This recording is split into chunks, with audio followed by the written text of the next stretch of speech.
Assalamualaikum warahmatullahi wabarakatuh. Nama saya Dwilda Amelia, NIM 120 dari kelas PI 3D, ingin menjelaskan materi tentang sholat fardu guna memenuhi tugas ujian akhir semester matkul teknologi pembelajaran PAI. Baik, langsung saja kita mulai ke materinya. Nah, kita mulai yang pertama dari pengertian sholat. Sholat sendiri itu secara bahasa artinya doa, dan sedangkan menurut istilah itu pengertiannya masih dibagi menjadi dua lagi, yaitu secara lahiriah dan juga hakikiyah. Secara lahiriah itu artinya perkataan dan juga perbuatan yang diawali dengan takbir dan diakhiri dengan salam. Sedangkan pengertian sholat secara hakikinya itu berhadapan hati atau jiwa kita kepada Allah. Nah, dari uraian tersebut kita bisa menyimpulkan bahwa sholat itu merupakan ucapan-ucapan dan juga perbuatan-perbuatan tertentu yang diawali dengan takbir dan diakhiri dengan salam menurut syarah dan rukun yang telah ditentukan. Selanjutnya, pada bagian yang kedua ada syarat dan juga rukun dari sholat fardu. Jadi, sebelum kita melaksanakan sholat, kita wajib tahu apa saja sih syarat dan juga rukun dari sholat fardu, supaya sholat kita itu bisa sah dan bisa diterima oleh Allah. Langsung saja kepada syarat-syaratnya itu, yang pertama kita wajib beragama Islam. Kemudian kita harus sudah balik, artinya itu kita sudah dewasa, umur kita itu sudah masuk kriteria yang ditentukan. Kemudian kita harus berakal, artinya kita itu tidak gila. Nah, yang keempat itu telah sampai dakwah Islam kepadanya, dan syarat yang terakhir itu bersih dan suci dari hadas dan juga najis. Kemudian rukun-rukunnya itu ada 12. Yang pertama niat, kemudian berdiri bagi yang mampu, kemudian tahbiratul ikhram, membaca Al-Fatihah, rukuk dengan tumakninah, i'tidal dengan tumakninah, sujud juga dengan tumakninah, duduk di antara dua sujud dengan tumakninah, sujud dengan tumakninah, tasyahud, membaca sholawat, dan rukun yang terakhir yaitu salam. Jadi itu merupakan beberapa syarat dan juga rukun dari sholat fardu yang harus kita penuhi.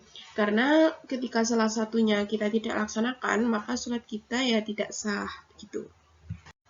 Kemudian pada bagian yang ketiga ini kita membahas tentang waktu sholat fardu.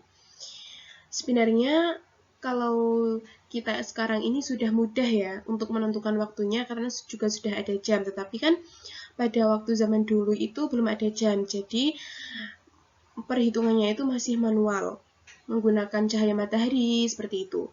Nah, yang pertama yaitu waktu sholat subuh, dimulai dari terbitnya fajar shidik hingga terbitnya matahari, ya kira-kira dari pukul 4 sampai pukul setengah 6 pagi. Kemudian waktu sholat duhur itu dimulai ketika matahari itu condong ke arah barat hingga panjang suatu benda itu bayangannya sama dengan benda itu sendiri. Ya kira-kira dari pukul 12.00 sampai 15.00. Kemudian waktu sholat asar itu dimulai setelah waktu zuhur itu sudah berakhir hingga matahari terbenam. Kira-kira pukul 15.00 sampai 18.00. Kemudian yang keempat yaitu waktu sholat maghrib dimulai ketika terbenamnya matahari hingga hilangnya mega merah, yaitu kira-kira pukul 6 sore sampai jam 7 sore. Kemudian yang terakhir yaitu waktu sholat isya dimulai saat hilangnya mega merah atau saat sudah habisnya waktu sholat maghrib hingga terbitnya fajar. Kalau diperhitungkan dengan jam, yaitu antara pukul 7 malam sampai setengah 5 malam. Jadi itu perhitungan dari sholat fardu.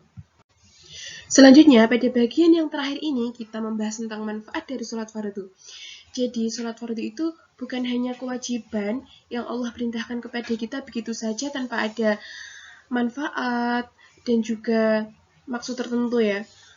Nah, manfaat dari sholat fardu itu ada banyak sekali, yang salah satunya itu untuk mencegah dari perbuatan keji dan juga mungkar, menjauhkan kita dari sifat mengeluh dan kikir, mencegah dari berbagai macam kesesatan, dan juga menenteramkan dan menenangkan hati kita. Sebenarnya masih banyak sekali manfaat-manfaat dari sholat fardu maupun sholat-sholat yang lainnya yang tidak dapat kita sebutkan satu-satu, karena saking banyaknya manfaat dari sholat tersebut. Bahkan manfaat dari sholat itu juga bisa memberikan hal positif bagi fisik kita loh. Ketika kita menjalankan sholat tersebut dengan baik, benar, dan juga teratur. Nah, itu dia pembahasan pada materi kita kali ini, yaitu tentang sholat fardu. Semoga dapat bermanfaat bagi kalian semua. Terima kasih. Wassalamualaikum warahmatullahi wabarakatuh.